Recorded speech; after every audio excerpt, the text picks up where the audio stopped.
అందరికీ నమస్కారం. కొత్త కథలోకి స్వాగతం. ఈ కథ పేరు దేవతామూర్తి.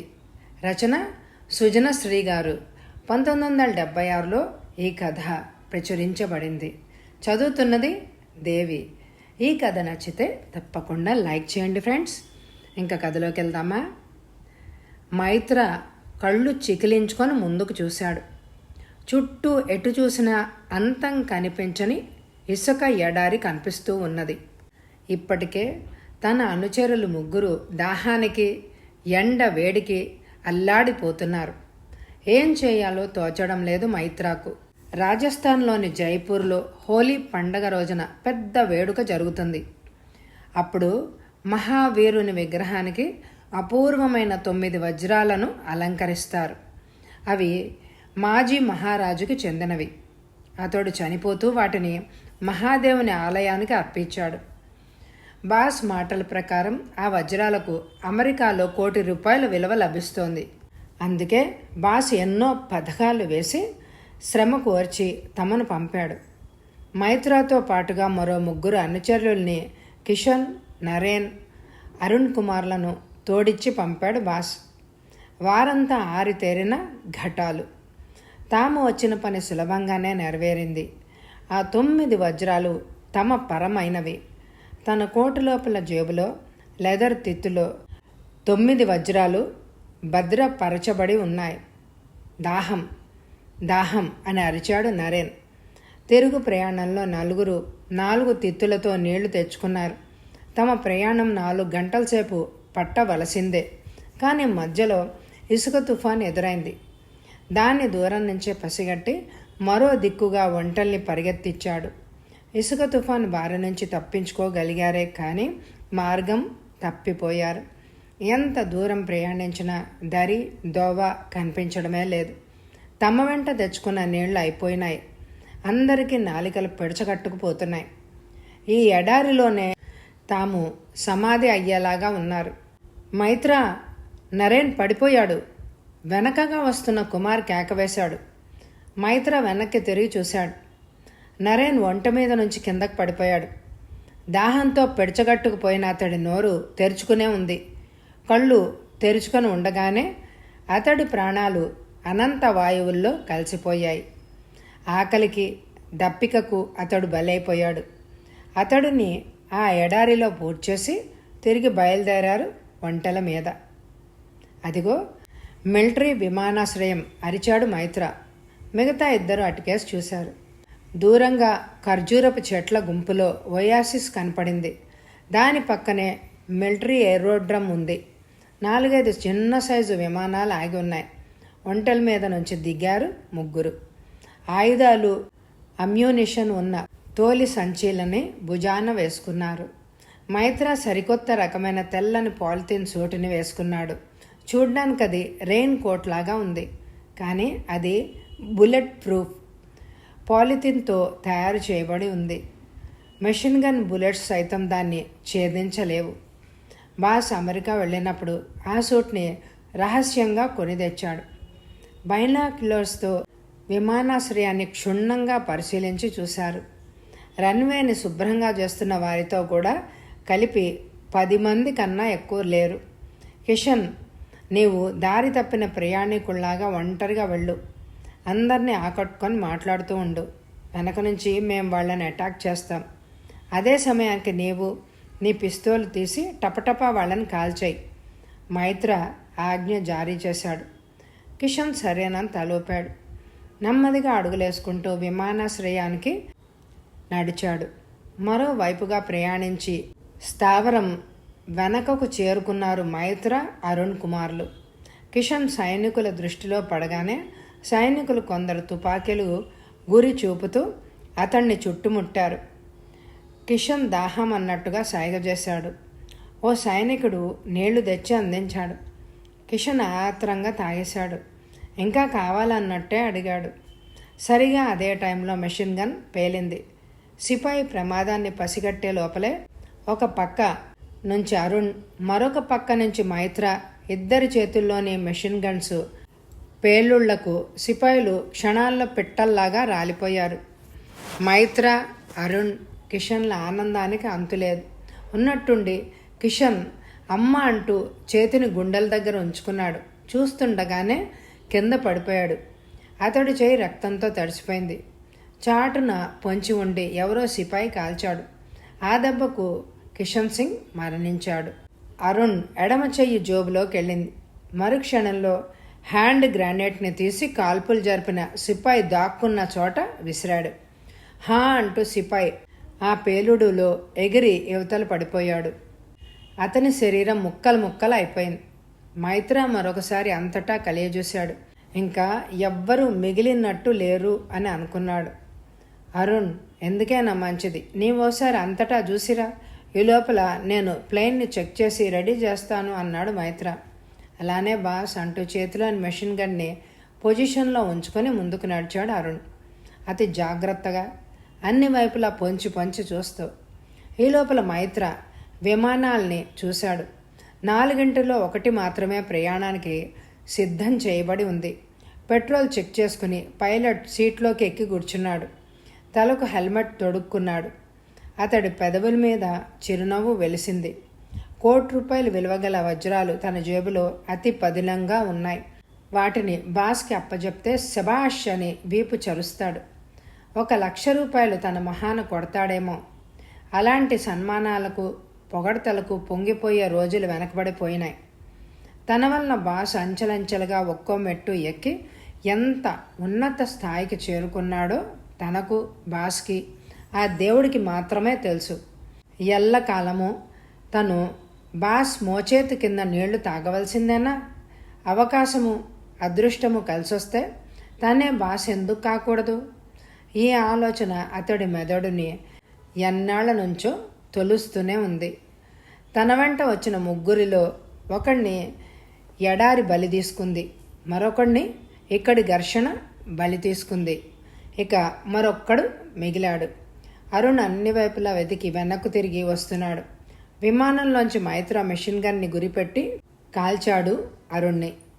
ఈ ఫీల్డులో హత్యలు చేస్తే గాని పెద్దవాళ్ళు అవలేరు. అరుణ్ పెద్దగా అరుస్తూ కుప్పగా కూలిపోయాడు. ఆ తర్వాత విమానం ఇంజన్ స్టార్ట్ చేశాడు. రన్వే మీద పరిగెత్తి గాల్లోకి లేచింది. ఈనాటి నుంచి నేను కోటీశ్వరుణ్ణి. To hell with boss. ఈ వజ్రాలతో మైత్ర పరారయ్యాడని తెలిసిన తక్షణం బాస్కి గుండె ఆగినా ఆగవచ్చు అని అనుకుని మరొకసారి ఆనందించాడు మైత్ర. విమానం అరేబియా సముద్రం మీదుగా ఎగురుతోంది. వాచి వంక చూసుకున్నాడు మైత్ర. అప్పుడే తను బయలుదేరి గంటపైనే అయింది. ఆకాశంలో మబ్బులు కమ్ముకుంటున్నాయి. గాలి వేగాన్ని పుంజుకుంటోంది. కింద ఎక్కడా భూభాగం కనిపించడమే లేదు. ఎటు చూసినా సముద్రమే. మైత్ర జేబులోంచి మ్యాప్ లాగి దాన్ని తెరిచాడు. కొంత రిస్క్ తీసుకుని ముందుకు పోగలిగితే 1,00,000 దీవులు వస్తాయి. తను ఏదో దీవులో దిగవచ్చు. అడవులు ఆటవికులు ఉన్న దీవులైతే ఇంకా మంచిది. ఎటు బాస్ తన కోసం తప్పకుండా వెతికిస్తాడు. నాగరిక ప్రపంచంలో అయితే ఎక్కడున్నా వెతికి పట్టుకుంటాడు. కనుక ఆటవికుల మధ్య తను అజ్ఞాతంగా గడపగలిగితే కొంతకాలం గడిచాక బాస్ తనపై ఆశ వదులుకుంటాడు. అప్పుడు తను మరో దేశం పారిపోయి తన దగ్గరున్న వజ్రాల్ని సొమ్ము చేసుకొని హాయిగా బ్రతకొచ్చు. మేఘావృతమైన గగన తలంలో విమానం పయనిస్తున్నది. గాలి ఉధృతానికి విమానం అటు ఇటు ఊగుతూ పోతోంది. నల్లని కారుమబ్బులు చీల్చుకుంటూ కళ్ళు మిరమిట్లు గొలిపే మెరుపులు మెరుస్తూ ఉన్నాయి. ఉండి విమానంలోంచి కిందకు చూశాడు మైత్ర. చిన్న చిన్న దీవులు వేగంగా వెనక్కు పోతున్నాయి. చాలా దీవుల్లో దీపకాంతి కూడా కానరావడమే లేదు. మైత్ర ఒంటికి వేడి తగిలింది. ఆశ్చర్యపోతూ వెనక్కి తిరిగి చూశాడు. విమానం వెనక భాగంలో మంటలు ప్రజ్వలిల్లుతున్నాయి. అవి ఎలా వచ్చాయో అర్థం కాలేదు అతనికి. అయినా ప్రమాద కారణాన్ని విచారించే వ్యవధి అసలే లేదు. విమానం ఏదో దీవి మీదుగా ఎగురుతోంది. వీపుకు కట్టుకున్న పారాచూట్ కిట్ని మరోసారి తడిమి చూసుకున్నాడు మైత్ర. కింద చెట్ల గుబుర్లలో కాగడ వెలుతురు మాత్రం మసకగా కనపడుతోంది. ప్లైన్ డోర్ తెరుచుకొని కిందకు దూకేశాడు మైత్ర. పారాచూట్ తెరుచుకుని మైత్ర కిందకు దిగిపోతున్నాడు. విమానము అంతటా మంటలు అలుముకున్నాయి. మండుతున్న అగ్నిగోళంలాగా వెళ్ళి సముద్రంలో పడిపోయింది. చెట్లకు తగులుకుని దెబ్బలు తగలకుండా జాగ్రత్త పడుతూ తప్పుకుంటూ కిందకి దిగాడు మైత్ర ఒక ఎత్తైన బండ మీద దిగబడ్డాడు. చుట్టూ పరిసరాలు చూస్తూనే అతడు దిగ్భ్రాంతి చెందాడు. అతడి పక్కన కొద్ది దూరంలో పెద్ద విగ్రహం ఉంది. దాని ఆకృతిని బట్టి అది బహుశా ఏ కొండ దేవరదో అయి ఉంటుంది అని అనుకున్నాడు. చుట్టూరా కాల భైరవుల్లాగా నల్లని రూపాలతో ఆటవికులు నిలబడి తన వంకే ఆశ్చర్యంగా చూస్తున్నారు. కొందరి చేతుల్లో కాగడాలు వెలుగుతున్నాయి, మరికొందరి చేతుల్లో తప్పెట్లున్నాయి. బహుశా కొండదేవరకు తప్పెట్లు తాళాలతో కొలువులు చేస్తూ ఉండాలి అని అనుకున్నాడు మైత్ర. తన రాకతో వాళ్ళు దిగ్భ్రాంతి పొంది చేష్టలుడిగి నిలబడిపోయారు. కాబోలు ఆటవిక స్త్రీలు మొలకు ఏదో ఎండిన ఆకుల్ని చుట్టుకున్నారు. వక్షోజాల మీద ఎటువంటి ఆచ్ఛాదనమూ లేదు. ఎవరిదో కీచు గొంతు మారు మ్రోగింది ఆ శబ్దాన్ని చీలుస్తూ. ఆటవిక యువకులు విల్లంబులు ఎక్కుపెట్టి బాణాలు వదిలారు. మైత్ర తన వైపు మృత్యుదేవత కోరల్లాగా దూసుకువస్తున్న బాణాల్ని చూడగానే అక్కడి నుంచి దూకి పారిపోవాలి అని అనుకున్నాడు. అంతలోనే అతడికి స్ఫురణకొచ్చింది. తన శరీరం మీదున్న సూట్ బుల్లెట్ ప్రూఫ్దని, తలకు అదే రకమైన గాజు శిరస్త్రాణం ఉందని, హెల్మెట్ ఉందని, అందువలన ఆటవికుల బాణాల వలన తనకేం ప్రమాదం జరగదని గుర్తు తెచ్చుకుని అలాగే నిలబడిపోయాడు. 4 ఆటవికులు 4 బాణాలు వదిలారు. 2 బాణాలు గమ్యం తప్పి మైత్రం దూసుకుంటూ వెళ్ళిపోయాయి. మరొక 2 బాణాలు, ఒకటి బొడ్డు కిందగాను మరొకటి ఎడమ రొమ్ము మీద వచ్చి తగిలినాయి. బుల్లెట్ ప్రూఫ్ సూట్లో ఉండడం వల్ల బాణాలు అతడి డ్రెస్కి ఢీక్కొని కిందకి పడిపోయాయి. గంభీరంగా 4 వంక కోపంగా చూశాడు మైత్ర. జేబులోంచి సైలెన్సర్ని బయటికి లాగాడు. ఆటవికుల్లో కలకలం రేగింది. నేను చెప్పలా అతడు మనిషి కాదని? ఏ దేవలోకం నుంచో వచ్చుంటాడు. ఎవరో వణుక్కుంటున్నట్టుగానే పైకన్నారు. కాకపోతే మన శరవేగం వాడి బాణానికి కూడా చావకుండా ఉండగలరా ఇంకా? ఆటవికుల నాయకుడు చేతులు పైకెత్తి మైత్ర ముందుకొచ్చాడు. దండం పెడుతూ సాష్టాంగ పడ్డాడు. అతడితో పాటు మిగతా అందరూ సాగిలపడ్డారు.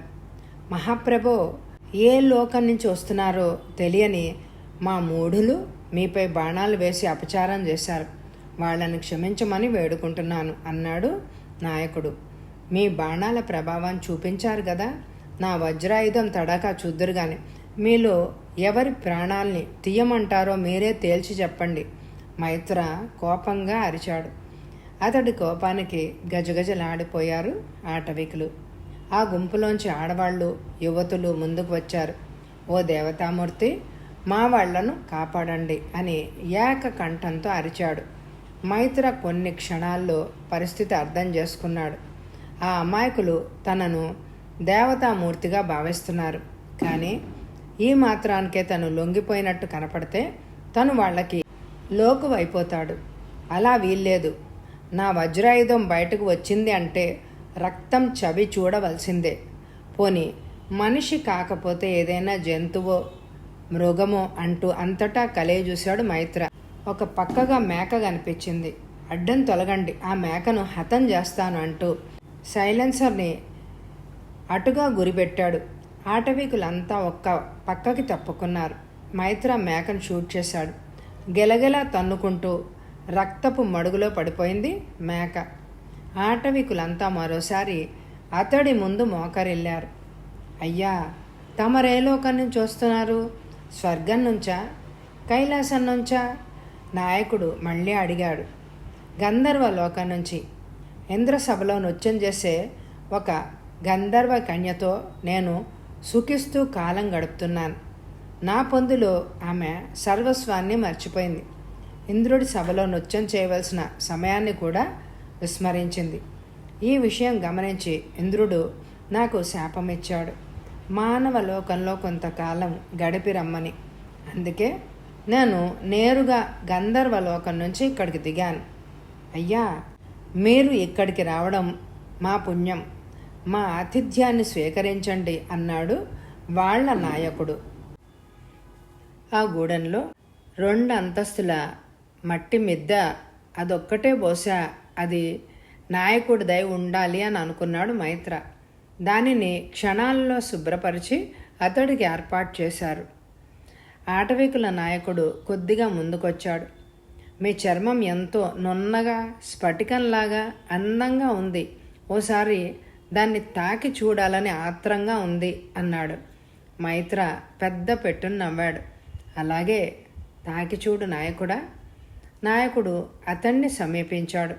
కుడిచేయి ముందుకు చాపి మైత్ర శరీరానికున్న బుల్లెట్ ప్రూఫ్ సూట్ని తాకి చూశాడు. నున్నగా ఉన్న ఆ కృత్రిమ చర్మాన్ని తాకి తాచుపామును ముట్టుకున్నంత బెదురుతో ధడాలున చేతిని వెనక్కి లాక్కున్నాడు. మళ్ళీ తృప్తిగా చిరునవ్వుతో వెనక్కి వెళ్ళాడు నాయకుడు.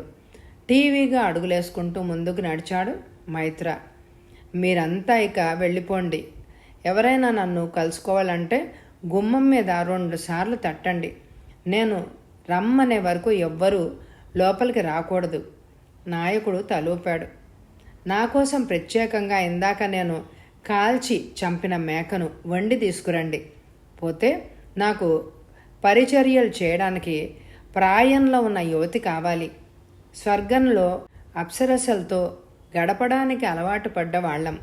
తోడుగా స్త్రీ లేనిదే ఉండలేం అంటూ మైత్ర అక్కడున్న యువతుల సమూహంలోకి చూశాడు. 17 ఏళ్ల ప్రాయంలో ఉన్న ఒక యువతిని వేలెత్తి చూపించాడు. జుట్టు నెరిసిన ఒక వ్యక్తి ముందుకొచ్చాడు. అయ్యా, గంధర్వుడు గారు, ఆమె మా అమ్మాయే. ఈ నెలలోనే ఆమెకు వివాహం నిశ్చయమైంది. పైగా మాలో వ్యభిచారం అన్నది చాలా పెద్ద తప్పు అన్నాడు అతను. పెళ్లి నిశ్చయమైతే ఏమిటి, లక్షణంగా చేసుకోమను.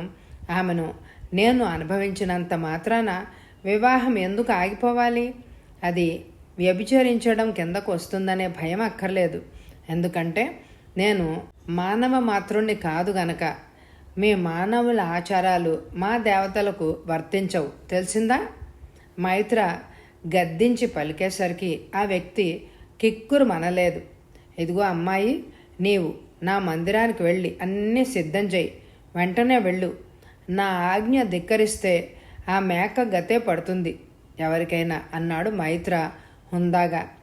అతడి మాటకు ఎవ్వరూ ఎదురు పలకలేదు. ఆటవికుల నాయకుడు ఆ యువతి వంక చూసి వెళ్ళమన్నట్టు సైగ చేశాడు. ఆటవిక యువతి బెదురుతూ లోపలికెళ్ళింది. మైత్ర లోపలికెళ్ళి తలుపులు మూసుకున్నాడు. అందరూ బయటికెళ్ళిపోతున్న అడుగుల చప్పుడు వినిపించింది. ఎత్తైన మిద్దె అవడం వల్ల గాలి బాగా వస్తోంది. మబ్బులు వేడిపోయి చంద్రుడు బయటకు వస్తున్నాడు. ఆటవిక యువతి బెదురుగా ఓ పక్కగా నిలబడింది. ఆమెను తినేసేలాగా చూస్తూ చిరునవ్వుతో ఆమెను సమీపించాడు. అలా బెదిరిపోతావెందుకు? దేవతలతో సంపర్కం అంటే మాటలా? ఆ అవకాశం నీకే వచ్చిందంటే నీవెంతో పుణ్యం చేసుకుని ఉండాలి అంటూ ఆమె చుట్టూ చేతులు వేసి కౌగిట్లోకి తీసుకున్నాడు మైత్ర. ఆ యువతిలో భక్తి కన్నా భయమే ఎక్కువగా ఉంది. అతడి వద్దనున్న ఆయుధం శక్తివంతమైంది. కాదంటే తనను కూడా మేకను చంపినట్టు చంపేయగలడు. అందుకే కాదనలేదు అతన్ని. ఇది మాత్రం అడ్డం ఎందుకు అంటూ ఆమె మొలకు చుట్టి ఉన్న చిన్న వస్త్రాల్ని లాగివేశాడు మైత్ర. మైత్రకు మాత్రం స్త్రీ దాహం అమితంగా ఉంది. సరైన ఆడదాన్ని అనుభవించి 2 నెలలు దాటింది. ఈ వజ్రాలను దొంగిలించే పథకాన్ని తయారు చేయడంలో నిమగ్నులైపోయి మరో సుఖానికి నోచుకోలేదు. స్త్రీని అనుభవించే సమయంలో నా దేవతా చర్మాన్ని వదిలివేసి మామూలు మనిషిలా మారిపోతాను నేను అంటూ మైత్ర తన హెల్మెట్ని ఊడదీశాడు. తర్వాత డ్రెస్ విప్పి భద్రంగా ఒక మూల దాచాడు. సైలెన్సర్ని మాత్రం అందుబాటులో ఉండేలాగా తలగడ దగ్గరే ఉంచాడు. పడుకో అన్నాడు మైత్ర. ఆ యువతి వెల్లికిలా పడుకుంది భయంతో. లేడి మీదకు దూకే పులిలాగా ఆమె మీదకు వాలి ఆమెను పూర్తిగా ఆక్రమించుకున్నాడు మైత్ర. 1 గంట తర్వాత వేడిగా వాసనలు వెదజల్లే మేక మాంసం పంపబడింది. ఆవురావురమంటూ తిన్నాడు మైత్ర. కడుపు నిండాక మైత్ర మళ్ళీ ఆ యువతిని పక్క మీదకు లాగాడు. మైత్ర ఒళ్ళు మర్చి నిద్రపోతున్నాడు. అతడున్న మట్టి మిద్దె క్రింద గూడెంలోని పెద్దలందరూ గుంపుగా చేరారు. ఆటవికుల మంత్రవేత్త ఊరి శివార్లలో ఉన్న దేవి ఆలయానికి వెళ్ళాడట. ఆ వచ్చిన ఆయన నిజంగా గంధర్వుడు అవునో కాదో కనుక్కొని రావడానికి వెళ్ళాడట అతగాడు. అతడి రాక కోసం ఎదురుచూస్తూ జనమంతా గంధర్వుడు విడిది చేసిన మిద్దె కింది భాగంలో సమావేశమైనారు. మంత్రవేత్త వయసు మళ్ళినవాడు. దేవి గుడికి వెళ్ళి రావాలంటే 6 మైళ్ళు నడవాలి. రాను పోను అందుకు చాలా వ్యవధి పట్టొచ్చు. ఆటవికుల్లో చాలామంది గంధర్వుడికి ప్రార్థనలు చేయసాగారు మనసులోనే. కొందరు పంటలు బాగా పండేలాగా చేయమని వేడుకున్నారు. మరికొందరు తమ దేవికి శుభం కలగజేయమని కోరుకున్నారు. ఆడపిల్లల తల్లిదండ్రులు మాత్రం, అయ్యా గంధర్వుడు గారు, మీరేమైనా కోరండి, మా అమ్మాయిలు మాత్రం అడక్కండే అని దండాలు పెట్టుకున్నారు. ఒక మూలగా అందాల యువతి నాయకుడి ఏకైక కుమార్తె జియ్యా నిలబడి ఉంది. ఆమె ప్రేమికుడు శరవేగం గుంపులోంచి వచ్చి ఆమెను సమీపించాడు. జియ్యా, ఒకసారి అలా దేవతా వృక్షం దగ్గరికి పోదాంరా, నీతో మాట్లాడాలి అన్నాడు శరవేగం. జియ్యా చిలిపిగా చూసింది అతడి వంక. ఇప్పుడా అక్కడికి వెళ్ళడం? మంత్రవేత్త తిరిగొచ్చే వేళ అయింది అంది. దేవతా వృక్షం చాటున ఇద్దరు తనివి తీరా సుఖించేవారు.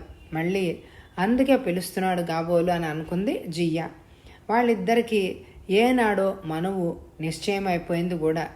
అది కాదు జియ్యా, ఒక విషయం గురించి నీతో మాట్లాడాలి. జియ్యా అక్కడి నుంచి కదలక తప్పలేదు. శరవేగాన్ని అనుసరించింది. గూడానికి ఫర్లాంగు దూరంలో ఒక పెద్ద మర్రి వృక్షం ఉంది. దాన్ని ఆటవికులు దేవతా వృక్షం అని పిలుస్తారు. ఇద్దరు ఆ చెట్టు చాటున ఒకరినొకరు ఆనుకొని కూర్చున్నారు. ఏంటి నాతో మాట్లాడాల్సిన విషయం అని అడిగింది జియ్యా. అదే, నిన్న రాత్రి మన గూడెంలో దిగిన ఆ వ్యక్తి నిజంగా దేవలోకం నుంచి వచ్చినవాడేనంటావా? తన మనసులోని శంకను బయటపెట్టాడు. అలా దేవతల్ని అనుమానించరాదు, జియ్యా భయంగా అంది. తప్పేముంది, మనకు పూర్తిగా తెలియని దాన్ని అనుమానించడంలో తప్పలేదు కదా. ఇంతకీ నీవు అనేదేమిటి? అతడు దేవుడు కాదంటావా? మనందరం చూస్తుండగానే అతడు అగ్నిగోళం నుంచి ఊడిపడ్డాడు. రథంలో ఆకాశం నుంచి భూమికి దిగాడు. అతడి చేతిలోని ఆయుధాన్ని చూసావుగా, నిప్పులు గక్కుతూ వచ్చి మేక ప్రాణాల్ని తీసేసింది. ఎంతో దూరం నుంచి అతడు ఆ మేకను సునాయాసంగా చంపాడు. అలాంటి ఆయుధాల్ని వజ్రాయుధమని ఒప్పుకోక తప్పదు.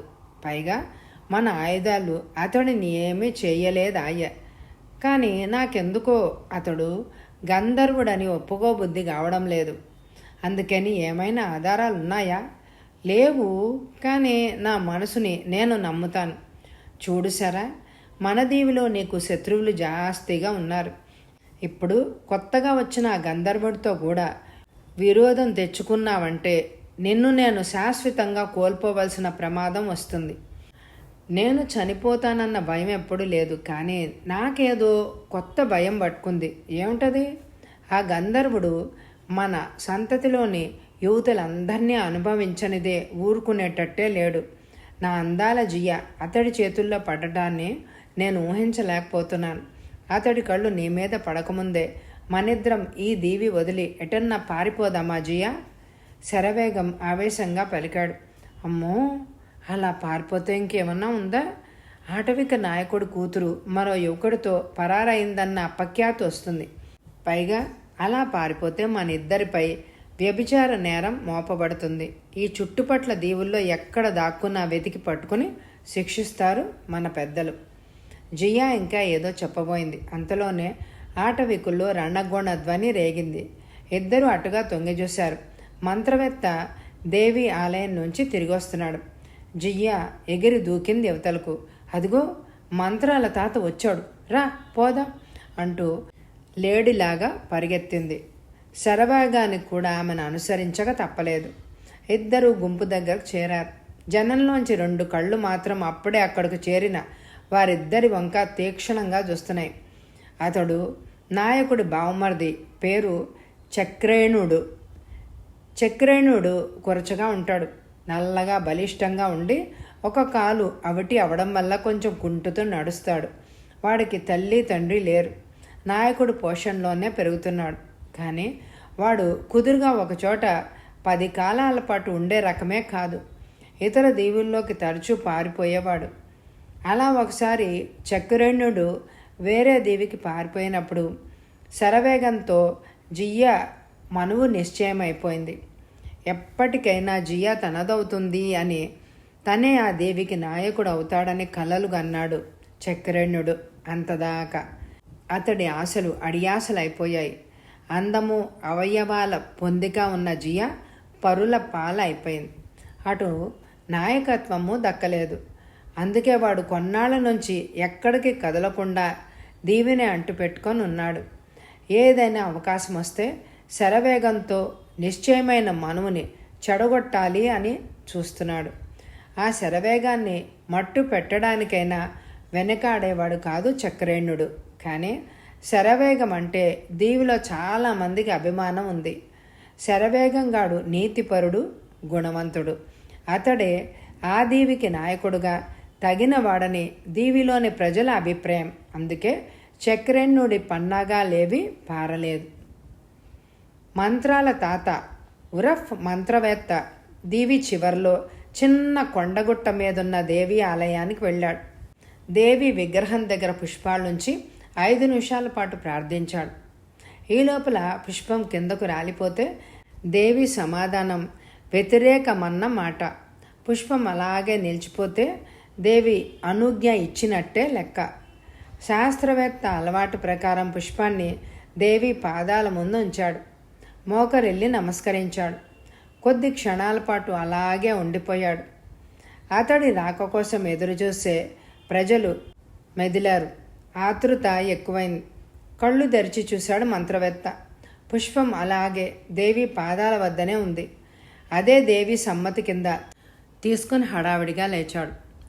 నిర్ణీత గడువు కాకుండానే పైకి లేచి గుడి బయటకు వచ్చి తలుపులు మూసేశాడు. వడివడిగా నడుస్తూ గూడెం చేరుకున్నాడు. మన అదృష్టం బాగుండబట్టే దేవలోక వాసి మన మధ్య కొంతకాలం నివసించేందుకు వచ్చాడు అన్నాడు. మంత్రవేత్త అందరి వంక చూస్తూ ఎవరైనా మరో విధంగా వ్యాఖ్యానిస్తారేమో అని ఎదురు చూశాడు అతను. అందుకు మనం వెనక జన్మలో ఎంతో పుణ్యం చేసి ఉండాలి. మరో వ్యక్తి అన్నాడు. కాకపోతే చుట్టుపట్ల ఇన్ని దీవులుండగా అతడు మన దీవికి ఎందుకు దిగాలి? ఇంకో వ్యక్తి గంధర్వుణ్ణి సమర్థించాడు. అతడికి ఏ లోటు రాకుండా ఆతిథ్యం ఇవ్వాలి మనం. నాయకుడు కూడా అంగీకరించాడు. అంతలో మరొక ఆడగొంతు పలికింది. ఏమిటి అదృష్టం? మనువు నిశ్చయమైన ఆడకూతుర్ని గంధర్వుడు బలిమితో అనుభవిస్తూ ఉంటే గుడ్లు అప్పగించి చూస్తూ ఉండడమేనా? అవును, ఒక పెళ్లి కుమార్తె తల్లిదండ్రులం అడుగుతున్నాం. ఆ యువతి తండ్రి ముందుకొచ్చాడు. గుంపులో ఎవ్వరూ మాట్లాడలేదు. భయ ఆశ్చర్యాలతో ఎవరికి వారే మౌనంగా ఉండిపోయారు. నాయకుడు మంత్రవేత్తో ఎవరన్నా సమాధానం చెప్తారని చూస్తూ ఉన్నారు. అందరూ మౌనంగా ఉండడం గమనించిన శరవేగం నొక్కి అడిగాడు. వాళ్ల ప్రశ్నకు బదులిచ్చే నాదుడే లేడా? అప్పటికి ఎవ్వరూ మాట్లాడలేదు. ఈ సంగతి గంధర్వుడికి తెలిస్తే అతడు కోపంతో ఎందరిని చంపుతాడో అని భయపడుతున్నారు. అయితే సమాధానం చెప్పగల ప్రశ్న అడుగుతాను సరా? నిశ్శబ్దాన్ని చీలుస్తూ మళ్ళీ శరవేగా అన్నాడు. ఏమిటా ప్రశ్న? నాయకుడు కనుబొమ్మలు ముడిచి అడిగాడు. మన అతిథి నిజంగా దేవలోకం వాడేనా అని. శరవేగం నింపాదిగా అడిగాడు. ఎనలేని స్త్రీ వ్యామోహం ఉన్నవాడు దేవుడంట నమ్మలేకపోతున్నాను. పక్కలో తాచుపాము పడ్డట్టుగా ఉలిక్కిపడ్డారు అందరూ. కొందరు తమ సంభాషణను గంధర్వుడు వింటున్నాడేమోనని భయంగా మిద్దపైకి చూశారు. మెల్లగా మాట్లాడండిరా. మన గోలకు గంధర్వుడు లేచి మన తెలివి తక్కువ సంభాషణను వినగలడు. కొందరు పెద్దలు కసిరారు. గుంపులో అంతవరకు మౌనంగా సంభాషణను వింటున్న చక్రేణుడు ముందుకొచ్చాడు. అసలు శరవేగాన్ని ఇక్కడి నుంచి పంపివేయడం మంచిది. అతడి అనుమానాలతో గంధర్వుడికి కోపం తెప్పించడం ఖాయం. ఆయన మన దీవిని బూడిద చేయడం ఖాయం. శరవేగంపై అభియోగాన్ని బలపరిచి అతన్ని ఇక్కడి నుంచి తొలగించడానికి మంచి అదను దొరికింది చక్రేణుడికి. ఆ గంధర్వుడి మాటకు ఆ దివిలో ఎదురు లేదు కనుక తను ఎలాగైనా అతడి ప్రాపకం సంపాదించాలి. శరవేగంపై ఉన్నవి లేనివి కల్పించి చెప్పి కోపం తెప్పించితే మరుక్షణంలోనే శరవేగం గంధర్వుడి వజ్రాయుధం తొనకకు బలి అవ్వడం ఖాయం. దీవికి నాయకత్వం, జియ్యా వెచ్చని కౌగిలి రెండూ లభిస్తాయి. ఒక్క దెబ్బకు 2 పిట్టలు. అతడు దేవత అయి ఉండడని నా అభిప్రాయం. ఏ పిశాచమో దెయ్యమో ఈ రూపం ధరించి వచ్చిందేమో. ఆటవికుల్లో కొందరు అతన్ని కొట్టడానికి ఉద్యుక్తులయ్యారు. నాయకుడు వాళ్ళని శాంతపరిచాడు. అందుకు నీకు నిదర్శనాలు ఏమున్నాయి శరవేగం? నాయకుడు ప్రశ్నించాడు. నా మనసు అలాగే చెప్తోంది. లేదా అతడు మరో ప్రాంతం మనిషి అయి ఉంటాడేమో. ఉత్తర దేశాల్లో మనుషులు మంచి వర్చస్సు, దేహఛాయ కలిగి ఉంటారని వినలేదా? ఇలా లేనిపోని అనుమానాల్ని సృష్టించి మా మతులు పోగొట్టకు. అతడు దేవుడు కాడని ధృవపరిచే నిదర్శనం చెప్పు చూద్దాం. మంత్రవేత్త కోపంగా అడిగాడు. అతడు నిజంగా గంధర్వుడే అయితే అమృతం తాగి ఉండాలి కదా. అలాంటి వాడికి ఆకలి దప్పులు అవుతాయా? ఓరి పిచ్చివాడా, ఇదా నీ చచ్చు ప్రశ్న? దేవతలు మానవ లోకంలోకి వచ్చినప్పుడు అచ్చం మనుషుల్లాగే ప్రవర్తిస్తారు. మనిషిలాగే ఉండాలి కదా. ఆటవిక వృద్ధుడొకడు బదులుగా చెప్పాడు. మిగతా వాళ్ళు వృద్ధుణ్ణి బలపరిచాడు. గంధర్వుడికి కూడా స్త్రీని అనుభవించాలనే వ్యామోహం ఎందుకుంటుంది? శరవేగం మళ్ళీ అడిగాడు. దేవలోకంలో దేవతా స్త్రీలతో ఎల్లప్పుడూ సుఖిస్తూ ఉంటారు వాళ్ళు. అందువల్లనే అతడు ఇక్కడికి రాగానే ఆహారం కన్నా స్త్రీనే ఎంచుకున్నాడు. మంత్రవేత్త మళ్ళీ చెప్పాడు. బాగానే ఉంది మీ అభిప్రాయం. ఇవాళ ఒక యువతి, రేపు మరొక యువతి, ఇలా దీవిలోని స్త్రీలనంతా అతడు అనుభవిస్తుంటే మనం చూస్తూ ఊరుకోవలసిందేనా? మన నియమాలు కట్టుబాట్లు మంటగల్పాల్సిందేనా? శరవేగం ఆవేశంతో అన్నాడు. అతడి దృష్టిలో జియ్య శీలత్వమే తారాడుతోంది. గంధర్వుడే చెప్పాలా మానవుల నియమాలు దేవతలకు వర్తించవని? గుంపు చివర్లో ఉన్న వ్యక్తి అరిచాడు. ఈ శరవేగంగాడే మన దీవికి చేటు తెచ్చేలాగా ఉన్నాడు అని ఒక వృద్ధుడు కోపంగా అన్నాడు. మనలో మనం అనుమానాల్ని నివృత్తి చేసుకోవడంలో తప్పులేదు. అలానే ఇప్పుడును కొద్ది రోజులు శరవేగానికి గడువు ఇద్దాం. అప్పటికి అతడు గంధర్వుడు దేవుడు కాడని రుజువు చేయలేకపోతే అతన్ని మన ఆచారం ప్రకారం శిక్షించవలసి వస్తుంది అన్నాడు నాయకుడు అందరినీ శాంతపరుస్తూ. నాయకుడి మాటకు అందరూ కట్టుబడ్డారు. అంతలో గంధర్వుడు నిద్ర లేచాడన్న వార్త రావడంతో అక్కడి నుంచి అందరూ ఎటు వాళ్ళటు వెళ్ళిపోయారు. నాయకుడు మంత్రవేత్త గంధర్వుణ్ణి చూసేందుకు మిద్దెక్కారు. నేను ముందే చెప్పానా, నీ మూర్ఖపు ప్రశ్నలకు విసిగి మన ప్రజలే నిన్ను హతమార్చి ఉండేవాళ్ళు. గంధర్వుడి దాకా నీ విషయం పోక మునపే జియా కసిగా అంది శరవేగం వంక చూస్తూ. శరవేగం అదోలా నవ్వాడు. ఈ శరవేగం ఒంటరిగా చావడే, తనతో కొందరిని చంపుతాడు, లేదా ఈ జియా కోసం ప్రాణత్యాగం చేస్తాడు. ఓ యబ్బో, మా లావు వీరుడొచ్చాడు అంటూ జియా తన ఇంటి వైపు పరిగెత్తింది. తమ కుమార్తెలు గంధర్వుడి దృష్టిలో పడకుండా ఉండాలని వాళ్ళని బయటకి తిరగనివ్వడం లేదు. ఆడపిల్లల తల్లిదండ్రులు ఇంట్లోంచి బయటకు కదిలేందుకు వీలు లేకుండా కట్టడి చేసేశారు. దాంతో జియా శరవేగాన్ని కలుసుకోవడానికి వీలు లేకపోయింది. ఎత్తైన దెబ్బ మీద కూర్చున్నాడు శరవేగం. అతడికి ఎదురుగా జియా ఇల్లు ఉంది. ఏ కిటికీలో నుంచైనా ఆమె చిరునవ్వు కనపడుతుందేమో అని ఆరాటపడుతున్నాడు. ఈ గంధర్వుడు రావడం మూలాన దేవికి మేలు జరిగే మాట ఎలా ఉన్నా తమ ప్రేమాయణానికి అడ్డు తగిలినందుకు అతన్ని మనసులోనే తిట్టుకోసాగాడు శరవేగం. ఏం ఇక్కడ కూర్చున్నావు? పిట్టల్ని కొట్టడానికా? వెనకవైపు నుంచి చక్రేణుడు అడిగాడు. ఓ నువ్వా? నన్ను వెతుక్కుంటూ వచ్చావేంటి? ఏమిటో సంగతి? శరవేగం ఈసడించాడు. నువ్వు నాకు బద్ధ శత్రువి కనుక నీకు నేను ద్రోహం చేశాను. నాదనుకున్న జియాను మాయం చేసి నీ వల్ల వేసుకున్నావు. నాకు రావాల్సిన నాయకత్వ పదవికి నీవు అర్రులు చేస్తున్నావు.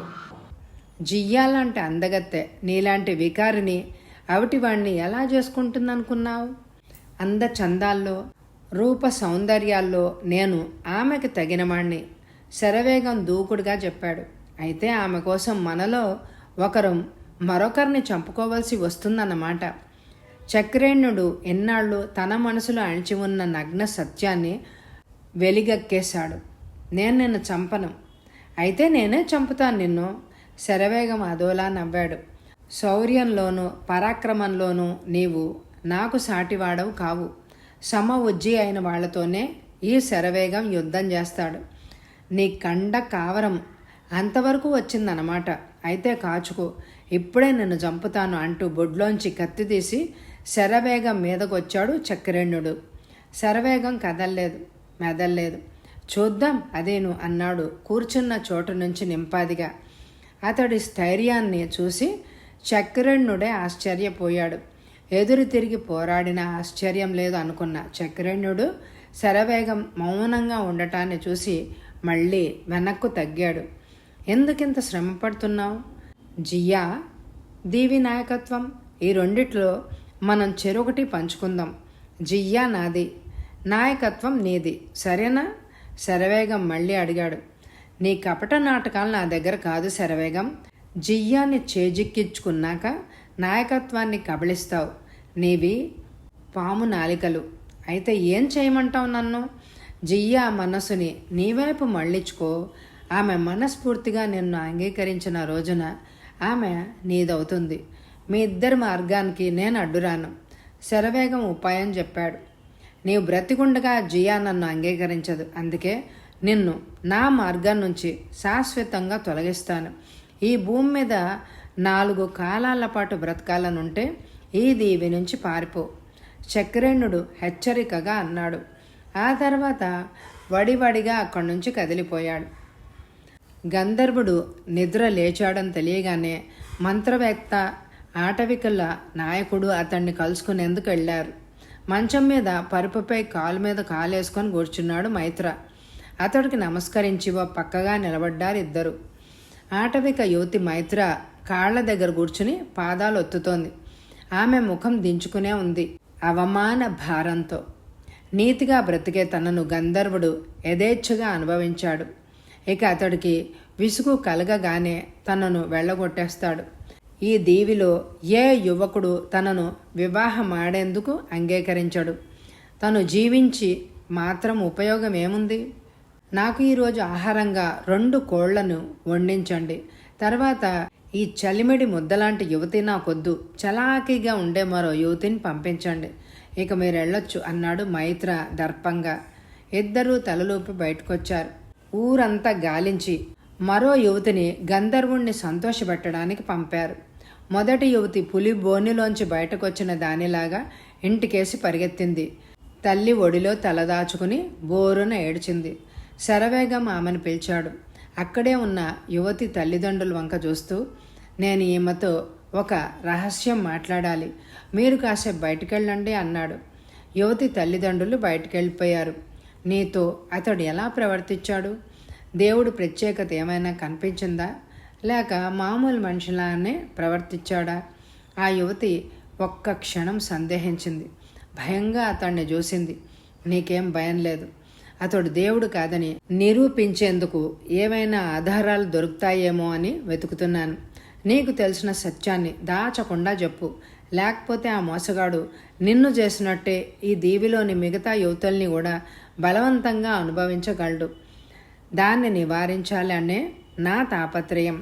శరవేగం ఆమెకు నచ్చజెప్పాడు. చివరి మాటకు ఆ యువతి చలించిపోయింది. తను ఎటూ పాడైపోయింది. కనీసం ఇతర యువతులనన్నా రక్షించగలిగితే బావుండు అని అనుకుంది. గంధర్వుడు నాతో గడిపేటప్పుడు తన చర్మాన్ని ఊడుపులు విసిరినట్టు విసిరేసి పక్కనే ఉంచాడు. తలకున్న శిరస్త్రాణాన్ని కూడా తీసేశాడు. అతడి ప్రవర్తన సామాన్య మానవుళ్లాగానే ఉంది. యువతి బెదురుతూనే చెప్పింది, మంచిది, నేను ఏ విషయం అడిగినట్టు నీవు నాకు ఈ సమాచారం చెప్పిన సంగతే మర్చిపో, ఇక వెళ్ళు అన్నాడు శరవేగం. నాయకుడు మంత్రవేత్త ఆకాశం కేసి చూస్తున్నారు. ఎక్కడ మబ్బు తునక లేకుండా ఆకాశం నిర్మలంగా ఉంది. ఎండవేడి నిప్పులు చెరుగుతోంది. వానలు లేక పైర్లు ఎండిపోయేలా ఉన్నాయి. ఇంకా వారం వరకు వాన పడకపోతే తాగేందుకు నీళ్లు కూడా ఉండవు. నాయకుడు విచారంగా చెప్పాడు. అంతదాకా ఎందుకు, రేపే సర్ప నృత్యానికి ఏర్పాట్లు చేద్దాం. మంత్రవేత్త సమాధానం పలికాడు. అంతకన్నా గత్యంతరం లేదు అంటూ చుట్టూ ఉన్న పరివారం వంక చూశాడు ఆటవికుల నాయకుడు. వాళ్ళంతా తలో దిక్కు పరిగెడతారు. కొండగుట్టలు, పుట్టలు, కలుగులు వెతికి రకరకాల పాముల్ని పట్టుకొచ్చారు. అందుకోసం బుట్టల్లాంటి వాటిని ఉపయోగించే ఆచారం లేదు వాళ్లకు. పాము తోకబుచ్చుకొని తల కిందులుగా వేలాడదీస్తూ తీసుకొస్తారు. మరో చేతిలో గరుడ ఈకతో పాము తల పైకెత్తకుండాను, తమను కరిచేందుకు ప్రయత్నించకుండాను దాన్ని అదిలిస్తూ ఉంటారు. ఆటవికులు తెచ్చిన పాముల్లో కాళింగ సర్పాలు, పచ్చటి నీటి పాములు, కట్లపాములు, ఆఖరుకు తాచుపాములు సైతం ఉంటాయి. వాటికి కూరలు పీకేసే ఆచారం వాళ్లకు ఏనాడూ లేదు. అవి వాసుదేవుడికి చుట్టాలని, సర్ప నృత్యం చేస్తే వాన తప్పకుండా పడుతుందని అక్కడి ఆటవికుల విశ్వాసం. సేకరించిన సర్పాలన్నిటినీ ఒక ఇంట్లో బంధించారు. మంత్రవేత్త చుట్టూ అన్ని వైపులా గీతలు గీసి అవి పారిపోకుండా కట్టుబడేశారు. స్త్రీలందరూ నృత్య వాటికను శుభ్రంగా చిమ్మి నీళ్లు చల్లి చదును చేశారు. నాయకుడు, మంత్రవేత్త, గంధర్వుడు కూర్చునేందుకు ఎత్తైన బండల్ని పేర్చారు. మంత్రవేత్త నృత్యవాటికకు 4 వైపులా ఇసుకను చల్లి ఏవేవో మంత్రాలు చదివాడు. పాములు ఇసుకను దాటిపోకుండా మంత్ర కట్టు కట్టాడనే ఆటవికుల అభిప్రాయం. ఆటవిక యువకులంతా ఒళ్లంతా రంగు పూసుకుంటారు. ఆ తర్వాత తలా ఒక సర్పాన్ని తీసుకుని నృత్యం చేస్తారు. పామును తలకిందులుగా వేళ్లాడదీసి దాని తోకను పెదాల మధ్య ఎరికించుకుంటారు. పాము కిందకు వేలాడేలాగా కొద్దిగా ముందు కొంగుతారు. 2 చేతుల్లోనూ గరుడ పక్షి ఈకల్ని పట్టుకొని పాము తలవైపే దృష్టి ఉంచి అది తమను కరిచే పరిస్థితి రాకుండా ఈకలతో దాన్ని అదిలిస్తూ భీకరంగా మోగే తప్పెట్లకు లయగా చిందులు తొక్కుతూ వలయాకారంలో తిరుగుతూ ఉంటారు. ఇదే సర్ప నృత్యం. నృత్య వాటిక తయారైంది. ఆటవిక నాయకులు పాములు తేవడానికి ఉద్యుక్తులయ్యారు. అందులో చారకుడు అనే యువకుణ్ణి యువతలకు పిలిపించాడు శరవేగం.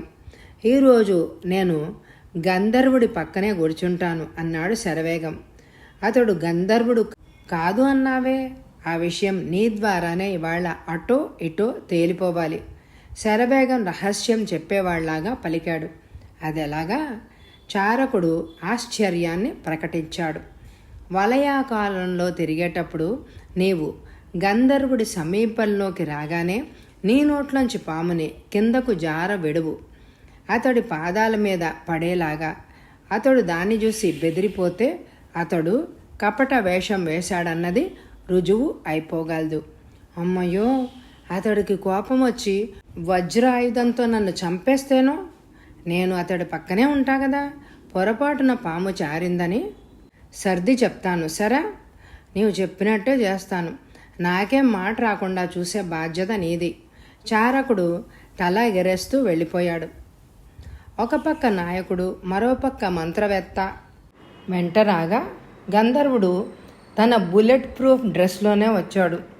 అతడి నడుముకి సైలెన్సర్ అందరికీ కనిపించేలాగా ఉంచాడు. శిరస్త్రాణం మాత్రం ధరించలేదు. దాని అవసరం అంతగా లేదు అని అనుకున్నాడు గంధర్వుడి పాత్రలో ఉన్న మైత్ర. ఇక్కడ తనకు ఏ లోటు లేకుండా జరిగిపోతోంది. అందరూ తనను దేవుళ్లాగా కొలుస్తున్నారు. తన మాట వేదవాక్కులాగా ఆచరిస్తున్నారు. కడుపు నిండా తిండి, కోరిన స్త్రీ కౌగిలి, కలకాలం ఇక్కడే ఉండిపోవాలనున్నది మైత్రాకి. అప్పుడప్పుడు రాతి ఆసనం మీద కూర్చున్నాడు మైత్ర. తన పక్కనే శరవేగం కూర్చోవడం అతడికి ఆశ్చర్యాన్ని కలిగించింది. నీవు యువకుడివే కదా, నీవు నృత్యంలో పాల్గొంటావా అని అడిగాడు గంధర్వుడు.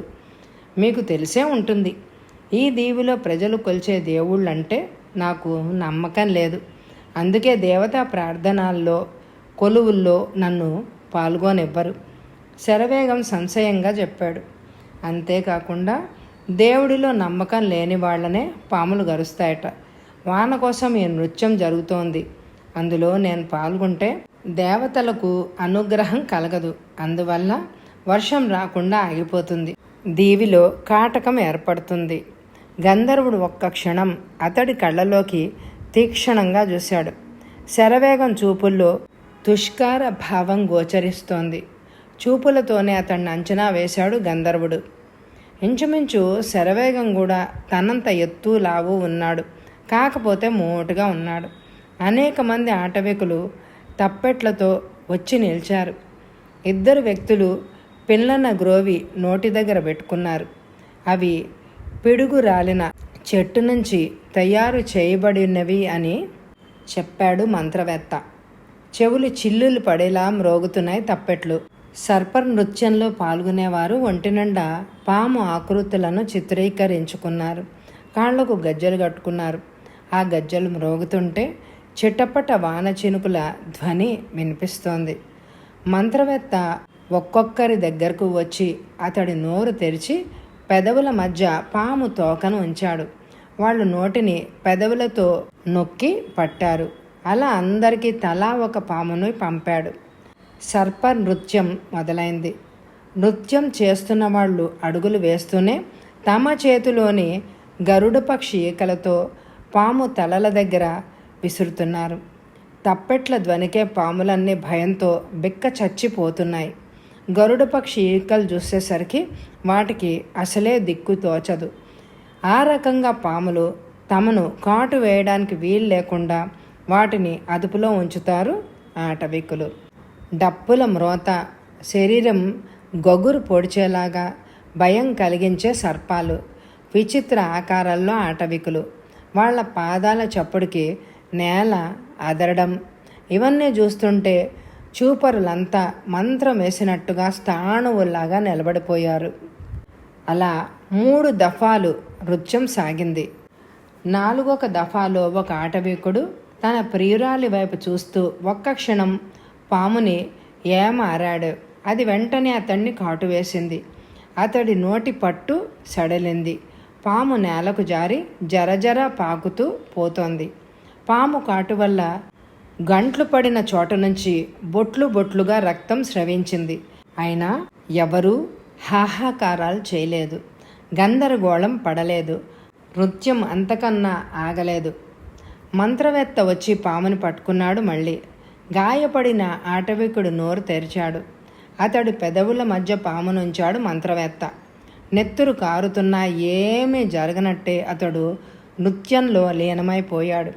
ఆ ఆటవికుడు భగవంతుడిపైన సంపూర్ణ విశ్వాసం ఉంటే పాము కాటు కూడా తమనేమి చెయ్యదని వాళ్ళ విశ్వాసం. ఒక్కోసారి తమ ప్రియురాలికి తన ప్రగాఢ ప్రేమను వ్యక్తం చేయడానికి కూడా ఆటవికులు అలా చేస్తుంటారని గంధర్వుడికి వివరించాడు మంత్రవేత్త. ఆమె ప్రేమ కోసం తమ పాము కాటును కూడా లెక్క చేయను అని రుజువు చేయడానికే అట అది. సర్ప నృత్యం అయిపోవచ్చింది. ఆఖరు దఫా నృత్యం అది.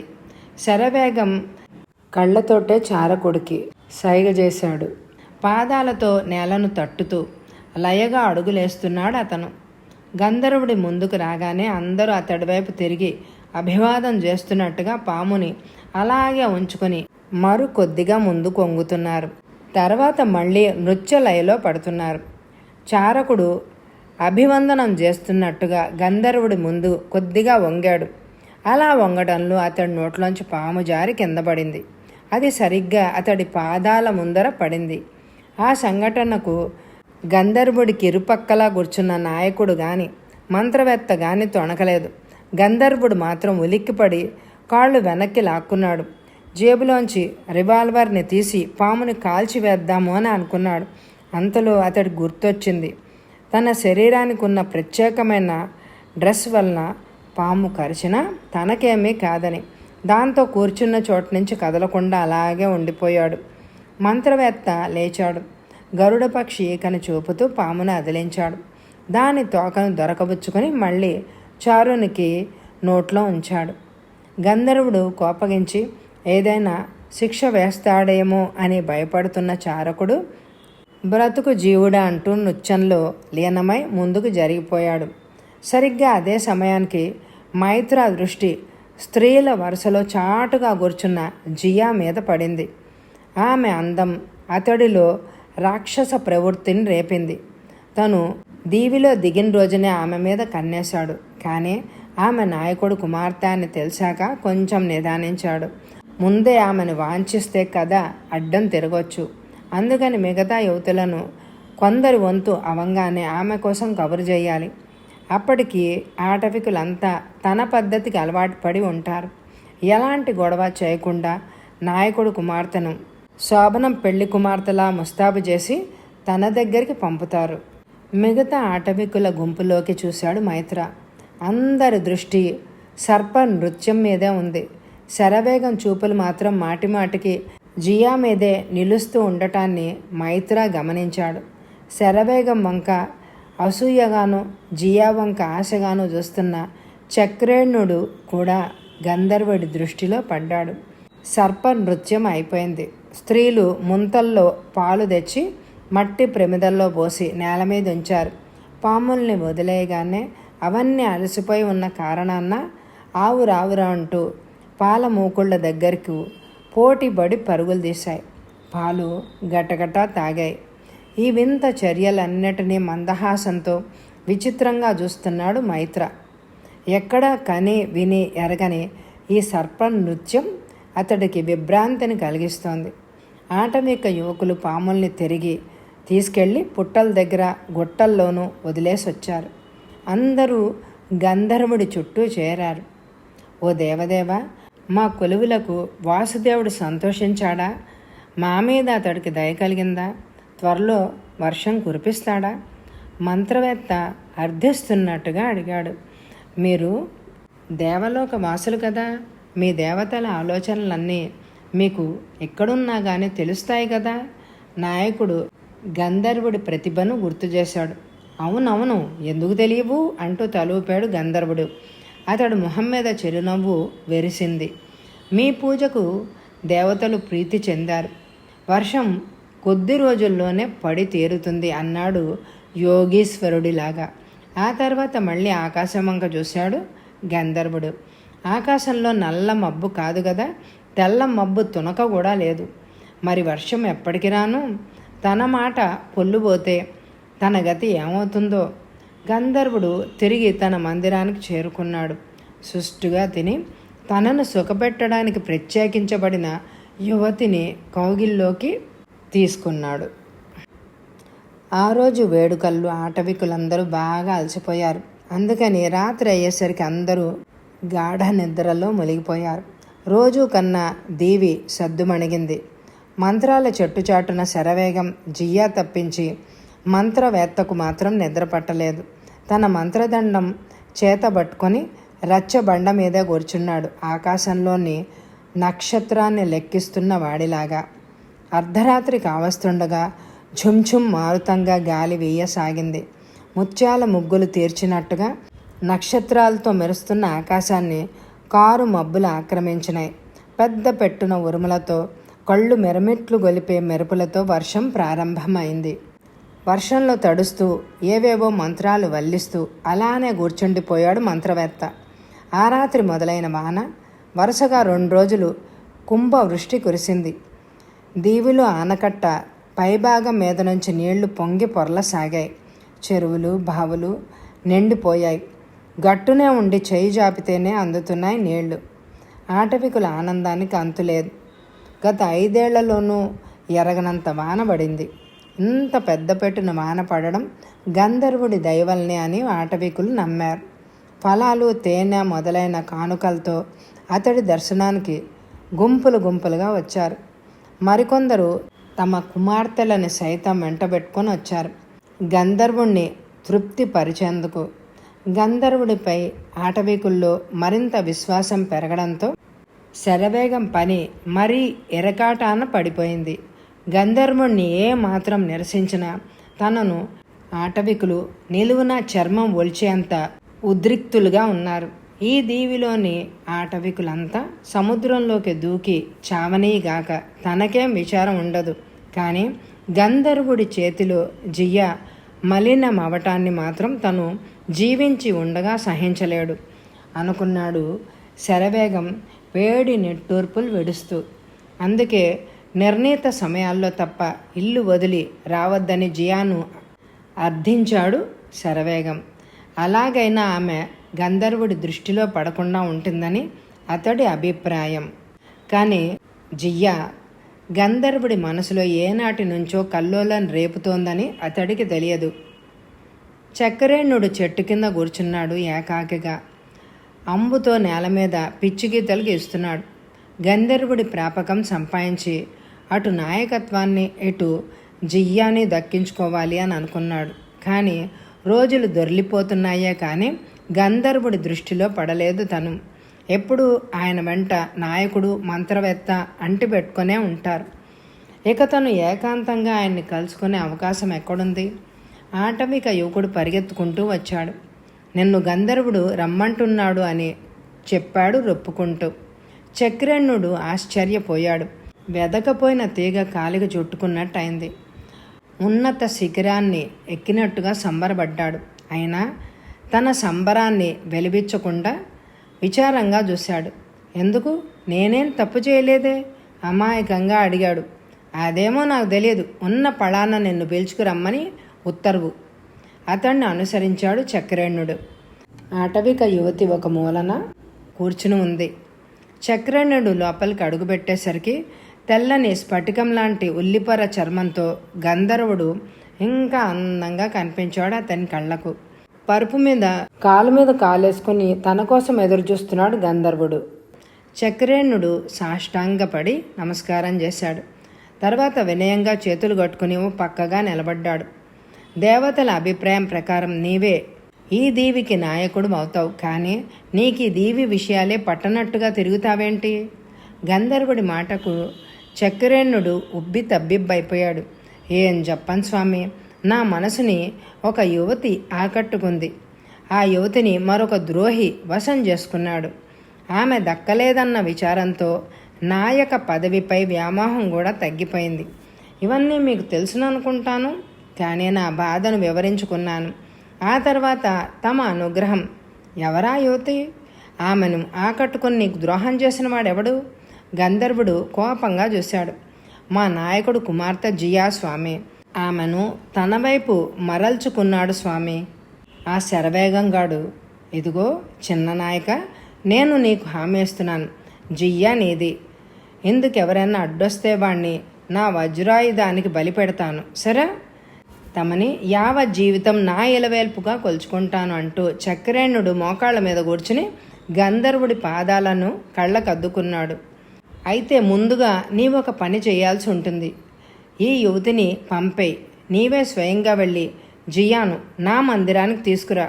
3 రాత్రుల్లో ఆమె మనసుని నీ మీదకు మళ్ళిస్తాను. ఆ తర్వాత శాశ్వతంగా జియా నీది, దీవి నాయకత్వం కూడా నీదే అంటూ గంధర్వుడు సునిశితంగా చక్రేణుడి వంక చూశాడు.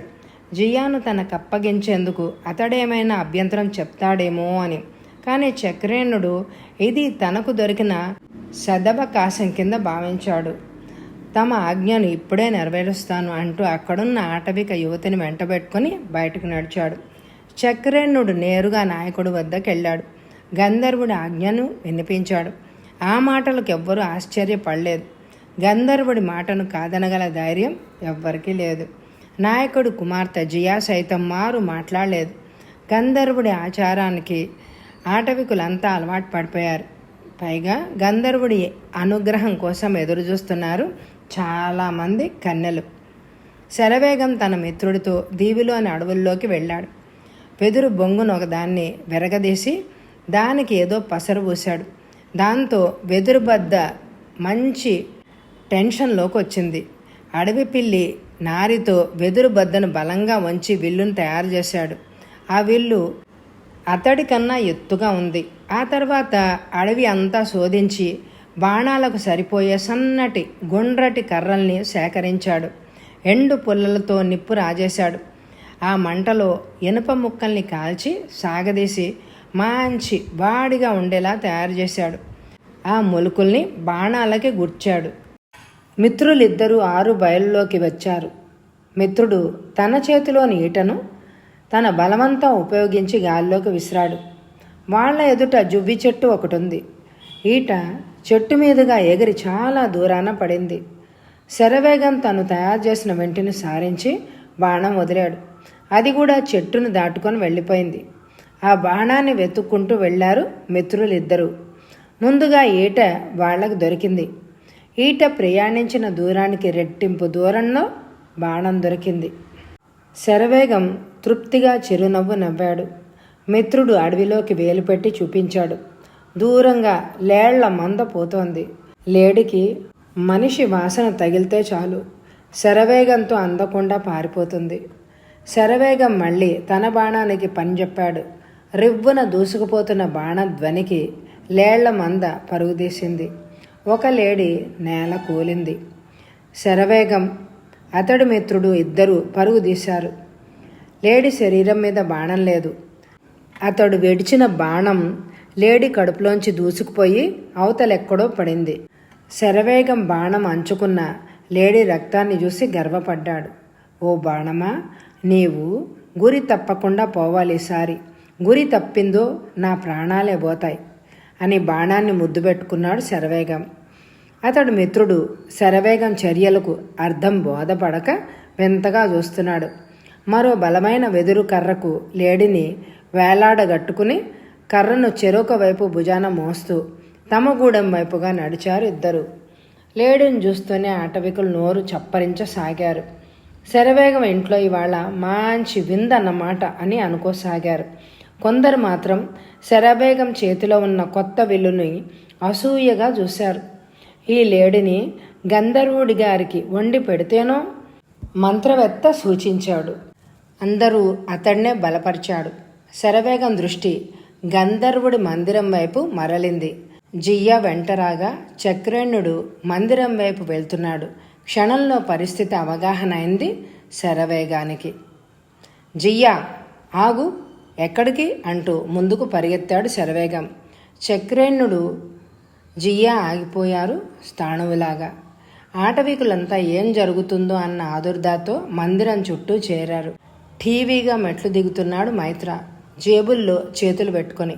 శరవేగం వంక క్రూరంగా చూశాడు. జియ్యా వైపు ఆకలిగా చూశాడు. చక్రణ్ణుడి వంక హామీ ఇస్తున్నట్టుగా చూశాడు. జియ్యా మెట్లెక్కి లోపలికెళ్ళు శాసిస్తున్నట్టుగా కంచు కంఠంతో పలికాడు మైత్ర. జియ్యా మొదటి మెట్టు ఎక్కింది. జియ్యా, ఆగు, ఎక్కడికి? ఈ శరవేగం బ్రతికుండగా నీపై ఎవ్వరూ అధికారం చలాయించలేరు. శరవేగం ధైర్యం చూసి ఆటవికులే అబ్బురపడ్డారు. జియ్యా ఆగిపోయి వెనక్కి చూసింది. నా కోసం నీ ప్రాణాల్ని బలి పెట్టుకోకు శరవేగం, దిగులుగా అంది. నీవు వెళ్ళడానికి వీల్లేదు. అంతేకాదు, ఈనాటి నుంచి ఈ కామకుని పశు వాంఛను తీర్చేందుకు ఏ యువతిని వెళ్ళనివ్వరాదు. గంధర్వుడి వంక చూస్తూ ఆవేశంగా అన్నాడు శరవేగం. ఎంత మాట! సాక్షాత్తు దేవుణ్ణి పట్టుకుని ఇంతలేసి మాటలంటావా? నీకు చావు తథ్యం. జియ్యా ఆ దేవుణ్ణి తృప్తిపరిచి పవిత్రతను సంపాదించుకోవడం కోసమే వెళ్తోంది. చక్రేణుడు మధ్యలో కలగజేసుకున్నాడు. చక్రేణుణ్ణి పురుగుని విదిలించినట్టుగా విదిలించి పారేశాడు శరవేగం. పొయ్యే కాలం దాపరించిన వాళ్ళు దేవుడి మీదే కత్తిగడతారు. అయినా ఎందుకో నిన్ను చంపబుద్ధి కావడం లేదు నాకు. తన చేతిలోని సైలెన్సర్ అటూ ఇటూ సుతారంగా తిప్పుతూ అన్నాడు. చేతులు రాక కాదు, చేతగాక మా దేవికి శనిలా దాపరించావు. ఏవో నూతన ప్రక్రియల ద్వారా మమ్మల్ని మాయ చేసి దేవుణ్ణి అని చెప్పుకుంటున్నావు. శరవేగం ఆవేశంగా పలికాడు. మా బాణాలు నిన్నేం చెయ్యలేకపోయాయని గర్విస్తున్నావేమో. ఈ విల్లు ధాటికి చూద్దాం నీ బలం ఏపాటిదో సవాలు చేశాడు శరవేగం. మైత్ర వికటంగా నవ్వాడు. నీ వెధవ బాణాలు దేవుణ్ణి ఏం చేయగలవని? దేవుడి జోలికి పోలేకపోవచ్చు, కానీ మనుషులనైతే చీల్చి చెండాడుతాయి. ధైర్యముంటే నిలబడు నా ధాటికి. ఎంత పొగరు అంటూ పళ్ళు కొరుకుతూ తన వజ్రాయుధాన్ని అతడికి గురిపెట్టాడు. చంపు నన్ను, నాతో పోటీకి నిలవలేక నన్ను చంపావని మా ఆటవికులు అప్పటికన్నా గ్రహిస్తారు అన్నాడు శరవేగం. గంధర్వుడు కళ్ళు చికిలించి చూశాడు. శరవేగం మాటల్లో దాగి ఉన్న నిజాన్ని గ్రహించాడు. సరే, నీ బాణాల్ని పరీక్షించుకో అంటూ గంధర్వుడు నిటారుగా నిలబడ్డాడు. తన శరీరాన్ని బాణాలు ఛేదించలేని అత్యాధునిక తొడుగును వేసుకొని ఉన్నాడు. శరవేగం గంధర్వుడి వంక చూశాడు. అతడి నెత్తికి శిరస్త్రాణం లేదు. దేవతా వస్త్రాలు తొడుక్కొని ఉన్నాడు. అతడికి తనకు మధ్య వేగాన్ని అంచనా వేసుకున్నాడు. గంధర్వుడి శరీరానికి ఉన్న తొడుగు ఎంత దుర్భేద్యమైనదైనా తన బాణం ఛేదించుకుపోగలదు అన్న ధీమా ఉంది. తను కొత్తగా నిర్మించిన ధనస్సు అంత తెంపరి మీద ఉంది.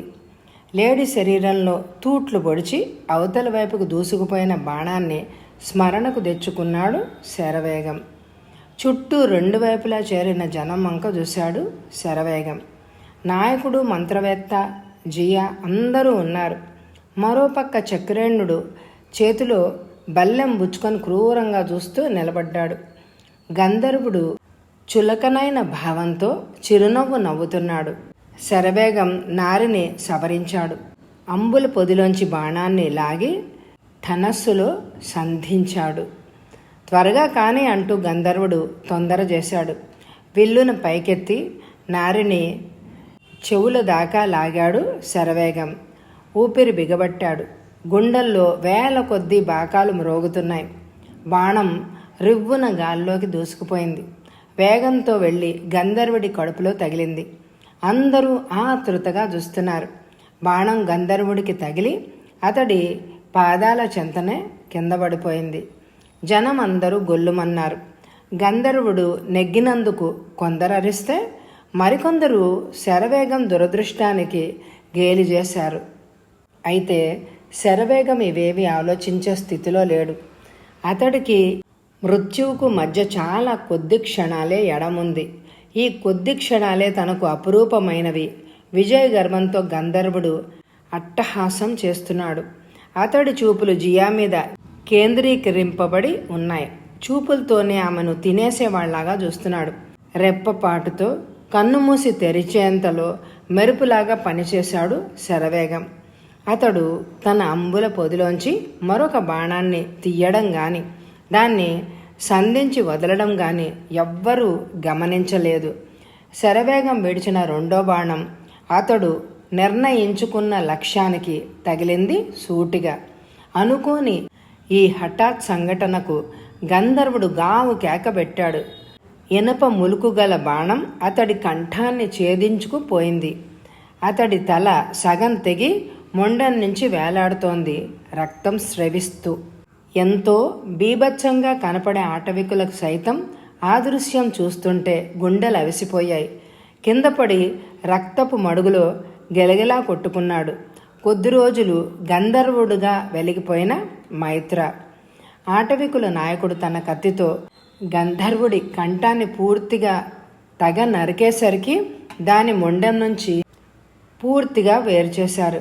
శరవేగం పరిగెత్తుకుంటూ వెళ్ళి గంధర్వుడి మొండానికున్న అద్భుతమైన ఉడుపుల్ని లాగేశాడు. దాన్ని తాను ధరించాడు. ఇప్పుడు మీరెవ్వరైనా నా శరీరం మీదకు బాణాలు వేసినా అది ఈ విచిత్ర చర్మాన్ని ఛేదించలేవు. అలాగని నేనే గంధర్వుణ్ణి అంటారా? నోరు తెరుచుకుని విచిత్రంగా చూస్తున్న ప్రజలను ఉద్దేశించి పలికాడు శరవేగం. నీవు చెప్పింది నిజమే, కానీ ఈ మోసగాడు ఆకాశం నుంచి ఊడిపడ్డం, మండుతున్న అగ్నిగోళం నుంచి కిందకు రావడం, మనిషిని గురిచూసి నిప్పులు కురిపించే ఆయుధాన్ని ఉపయోగించడం వలన అతడు మానవ మాతృడు కాడని దేవతామూర్తని నమ్మాము అందరమును అనునయంగా పలికాడు నాయకుడు. అక్కడ చేరిన ప్రజలంతా ఏకకంఠంతో అరిచారు శరవేగానికి జై అంటూ. నాయకుడు అతడి భుజం తట్టాడు ఆప్యాయంగా. నీలో నాయకుడికి ఉండవలసిన లక్షణాలన్నీ ఉన్నాయి. నా తర్వాత ఈ దీవికి నిన్నే నాయకుడుగా అభిషేకిస్తున్నాను అన్నాడు. మంత్రవేత్త ముందుకొచ్చి ఏవో మంత్రాలు చదివాడు. శరవేగం తర్వాత నాయకుడుగా నిర్ణయం రూఢీ చేయబడింది. నీ ధైర్య సాహసాలకు నా బహుమానం ఇదిగో అంటూ జియా చేతిని శరవేగం చేతిలో ఉంచాడు నాయకుడు. వచ్చే పౌర్ణమి రోజే మీ కళ్యాణం జరుగుతుంది. అందరూ మరోసారి జేజేలు పలికారు. చనిపోయిన కపట గంధర్వ వేషధారి మైత్ర బుల్లెట్ ప్రూఫ్ డ్రెస్లోంచి సైలెన్సర్ని వెలికి తీశాడు శరవేగం. దాన్ని భూస్థాపితం చేశారు. ఆ తర్వాత మరో జోబులో అపూర్వమైన వజ్రాలు దొరికాయి. ఎండలో అవి దగదగా ప్రకాశవంతంగా మెరుస్తున్నాయి. అవి అపూర్వమైన వజ్రాలు అని తెలుసుకోలేదు ఆ ఆటవికులు. కానీ ఆ రాళ్ళు అపూర్వమైనవని మాత్రం గ్రహించారు. అందరూ కలిసి ఆలోచించి ఆ అపూర్వమైన రాళ్లను దేవి విగ్రహానికి అలంకరించాలి అని నిర్ణయించారు. మహావీరుని విగ్రహం నుంచి తస్కరించబడిన వజ్రాలు తిరిగి మరో దేవతా విగ్రహాన్ని అలంకరించాయి. కథ సమాప్తం. ఈ కథ మీ అందరికీ నచ్చిందండి? అయితే తప్పకుండా లైక్ చేయండి. మీ లైక్స్ నాకెంతో ముఖ్యమండి. మరి తప్పకుండా లైక్ చేస్తారు కదూ. మరొక కొత్త కథతో మళ్ళీ రేపు సాయంత్రం 6 గంటలకి మీ ముందుకు వస్తాను. Thank you very much my dear friends.